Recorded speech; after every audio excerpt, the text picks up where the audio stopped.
Hello everybody, it is me with what will likely be one last basics tutorial, for Tekken for Smash players, because there was something that I forgot to talk about that I was reminded of recently, and it is how to learn combos. I wasn't going to talk about combos originally when I was making the tutorial series, but I got to thinking and I realized talking about combos in a traditional fighting game to a Smash player is extremely important. And that is because the concept of a combo in Smash and in a traditional fighter is very, very different. In Smash, a combo is typically either short or it's simple. Usually a combo is something like in Melee, for example, you have Fox's up throw into a jump up air, right? That's a combo, and that's usually how long they go. And then, of course, in Smash 4, you have longer combos, but they're more simple. Something like, for example, Mario's down throw, up tilt, up tilt, up tilt, up tilt, up tilt, up smash for variety, and then up airs until they fall out or until they get KO'd. I mean, if you reach the top of the screen, you can finish them with an up B, but the point is, they're simple. They're extremely simple, and they involve repeating one move over and over again, usually. Sheik's combo is very much the same way. I think it's a down throw to like an up tilt, up tilt, up tilt, up tilt, jump, side air, and then down, side air, or forward air, I should say. And a lot of the Smash players that I talk to that are at a high level have this mindset that in traditional fighters, the only thing that you need to get good at is combos in order to win. I mean, one, that's total bullshit, and I'm pretty sure most of you can see past that. If not, then you need to retrain the way you think about these games. The whole point of a combo is it is a reward that you get for executing something properly, or completing a risk versus reward scenario. In Tekken, that risk-reward scenario is I have the opportunity to damage you for free if I land a launcher or a counter hit move. And this is what a lot of people don't understand when they jump into this game, because they tend not to block, they're not working on defense, so they get hit by launchers like this. All day, they get hit by it, constantly. And then they get comboed and they're wondering, what the fuck? I need to learn combos and have a doctorate in this fucking game to be able to win. That's the thing about launchers. Launchers are punishable. If you block this, they can't move. You know? They can't do anything. You get to start your turn after you block the launcher before they can do anything else, meaning you can punish it. But a lot of people don't understand this. So they look at it and they go, what? Combos. With that said, though, combos in Tekken are a lot different than they are in Smash, because they don't involve just repeating one move over and over again. And no, I know that Smash combos are, you know, they're not always like that, but the ones that I know, the ones that I've seen, the Sheik combo, the Mario combo, there's also a Pikachu combo, you know, they're very simple. They're short, they're sweet, or they're simple. One of the two. Combos in Tekken, though, are not short, and they're not simple. So I need to teach you guys how to learn a combo. So I'm going to use Law here, and Law, I feel, is an important character to try and demonstrate this, because he has one of the hardest bread and butter combos in the game. A bread and butter combo is a combo, in case you don't know, it is a general combo that you do most of the time when you launch the enemy or hit them with a counter hit move. And so Law's main bread and butter after something like down forward 2 or while rising 2, one of those, this is what it looks like. That is the notation for his bread and butter. I'm going to explain what you're looking at. So if you remember the first episode of my tutorial series, you know that the numbers mean certain attacks. 1 is left punch, 2 is right punch, 3 is left kick, 4 is right kick. The letters that you see denote directions on your D-pad or arcade stick, like D/F is down forward, U is up, B is back, and so on and so forth. Now I want to explain more things about notation. The commas that you see denote separation between moves and strings. So, for example, down forward 2 here is its own move. And for up 4 is a string. So I'll show you what I mean by that. let's do, down 4, 2. See, that's just one move, right?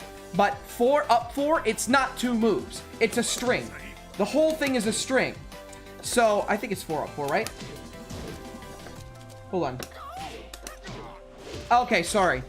I'm gonna have to change that. I wrote that down wrong. Excuse me. This is actually up 3 plus 4, which is great because it means I get to explain this. So, 4 up 3 plus 4 is not 2 moves independently. They are a part of the string. To be able to access the up 3, 4, you have to perform the 4 first. And it's the same thing down here. Because they're not separated by a combo, you know that they are a part of one string.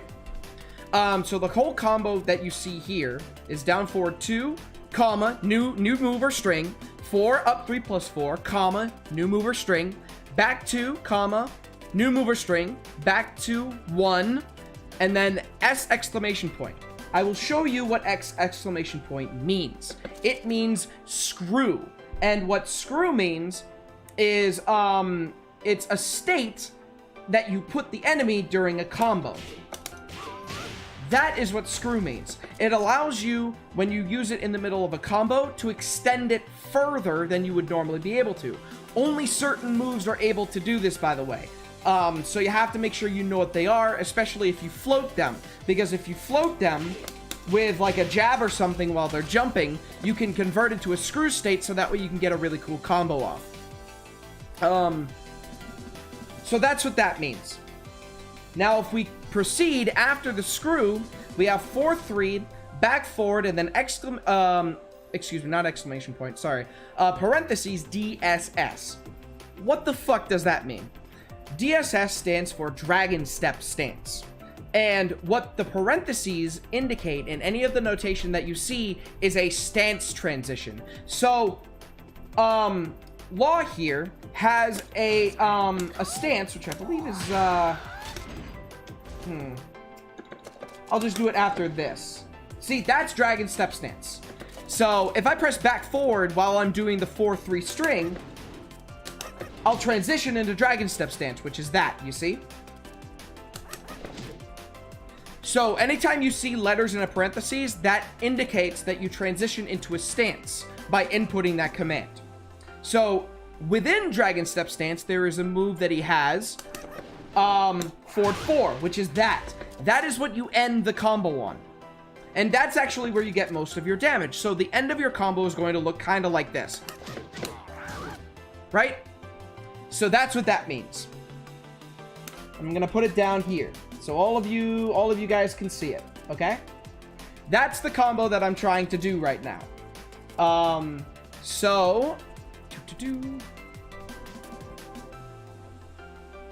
Let's break this down. The first part of the combo, obviously, is the launcher. It is down, forward, 2.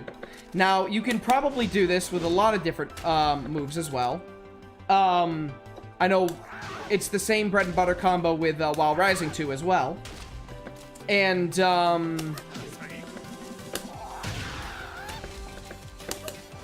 what? No. I can't play Law. I completely forgot. Okay, forget it. So, but his main launcher is down forward 2, and that's because it's a much safer launcher than the other ones. So, we're gonna start there. First move, down forward 2. Already established that. The next one is 4 up 3 plus 4. So what you need to do now is you need to be familiar with that string. You need to be able to do it consistently. Alright?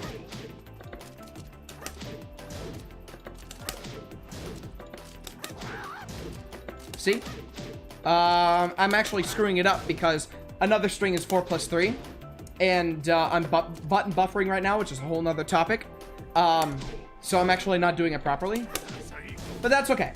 But yeah, now I'm getting familiar with the string. Now, try to connect the 2 together.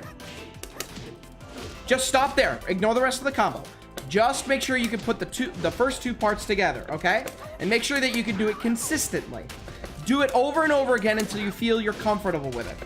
Then, once you're comfortable with it, add the next part, which according to the notation is back 2. So let's do that. There. All right, that's back 2. It's that elbow. Okay? So now we're going to do this part. until we're familiar with it. And, alright, do it again.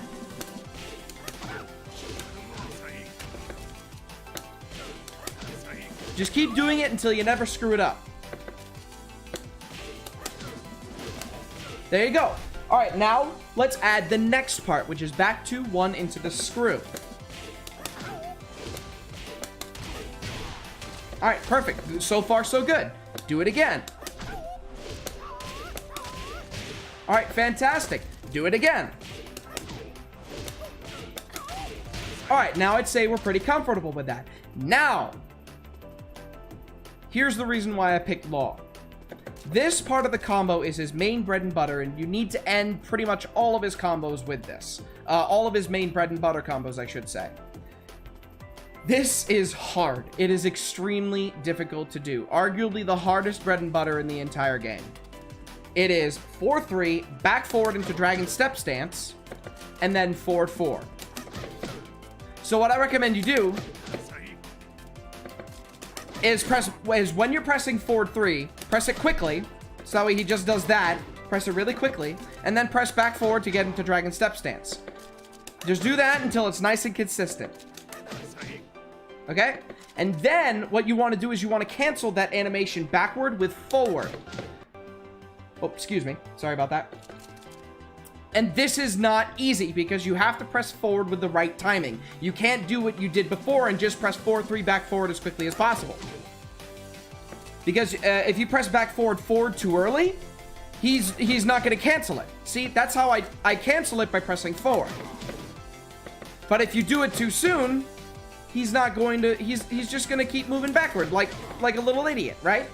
And you don't want him to do that. You want him to stop immediately and do that little shuffle. And why do you want him to do that? And that's because by pressing forward, he goes into the second part of his Dragon Step Stance, which allows you to do forward 4, which looks like this. That is your main combo ender. Forward 4 from Dragon Step Stance. Now, why is that important? Why do you need to do something so difficult in order to do a bread and butter, right? Aren't bread and butter supposed to be easy? That's because that kick, that crazy-ass jumping friggin' jaguar kick or whatever, that is the source of all of his damage on the bread and butter. And I'm going to show you what I mean by that.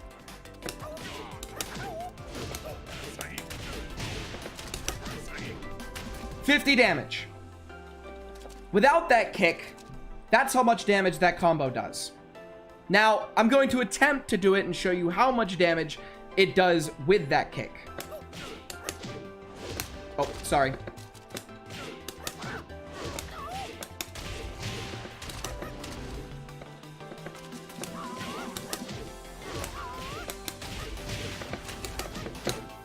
It's hard. It's very difficult, but you have to do it as a Law player. Actually, you have to do it as a Law player that wants to be good.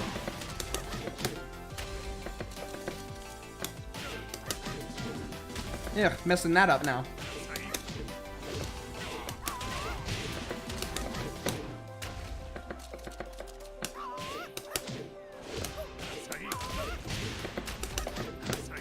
I don't know, man. I don't know what I'm screwing up.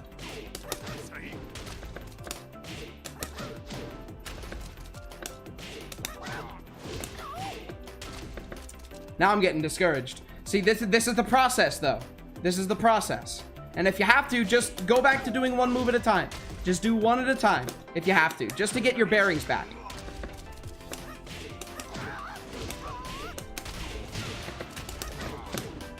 I must be pressing forward too early because he's not canceling.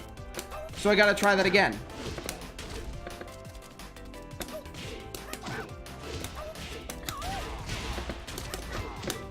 There it is. But you see that? That added 12 damage to the combo. Okay? 12 damage with and without the move. The difference between 52 damage and 62 damage on a combo is astronomical. It's huge. So it is so important that you do that.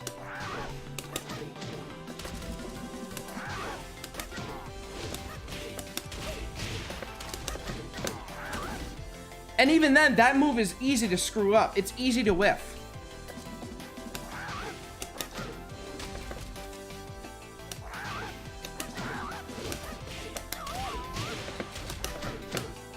Jeez, it's rough. It's so hard. It is an extremely hard thing to do.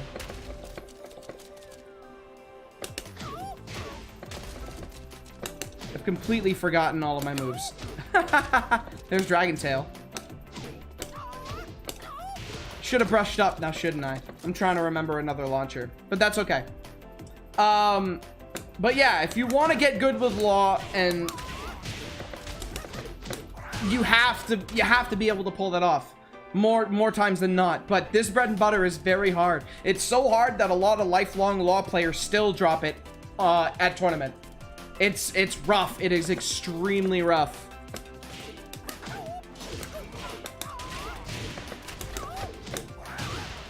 But you got to do it. So that is that combo that you just saw. It's down forward 2, 4 up forward 3, back 2, 1.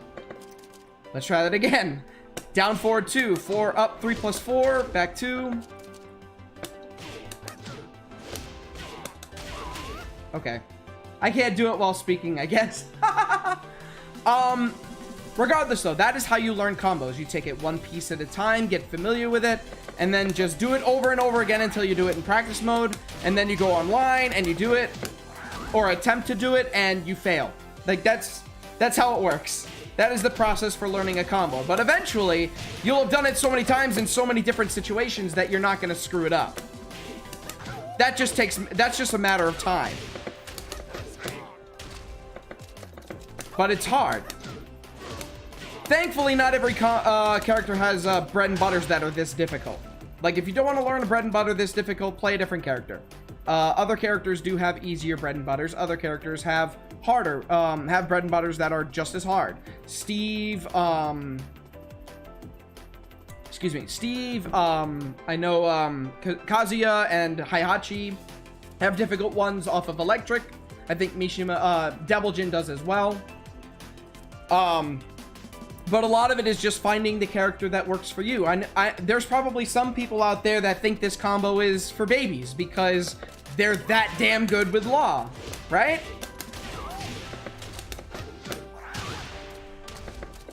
But then there are other people that will try for 1,000 years and never get that combo down once. It happens. You just have to find the character that's right for you. And you have to take it step by step. Smash is a game that is not about damage output necessarily. Smash is more a game about positioning. This is a game about movement and consistency. But when you land that launcher, that is your reward. They screwed up. They did not block your launcher. So when you launch them, you've got to get all of the damage that you possibly can. Otherwise, you are not going to succeed. You hit them with this, you've got to land the combo. If you're not landing the combo, then you're doing what I'm doing and you're losing. Seriously, you have to be consistent with this stuff. It sucks sometimes, especially considering depending on the launcher, you have to do a different combo. It's really annoying. What is...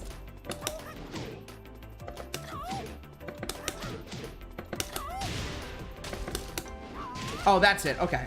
So, like, here's another combo. That's it. Okay, that's Junkyard.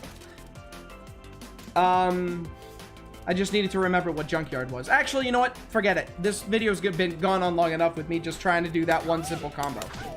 But the point has been made. Just take your time, take it slow, and do the best you can. If you can't do the combo you're looking at, maybe look for alternative combos that do a little bit less damage but are easier to pull off. But Tekken is a game that if you're not familiar, if you're not familiar with heavy input combos or anything like that, it's going to take some time. It is going to take some time to try and figure out. But you'll get there. You'll get there faster than you think you will. Don't get discouraged, breathe easy, and most of all, be patient. This has been Calkos. Thank you for watching.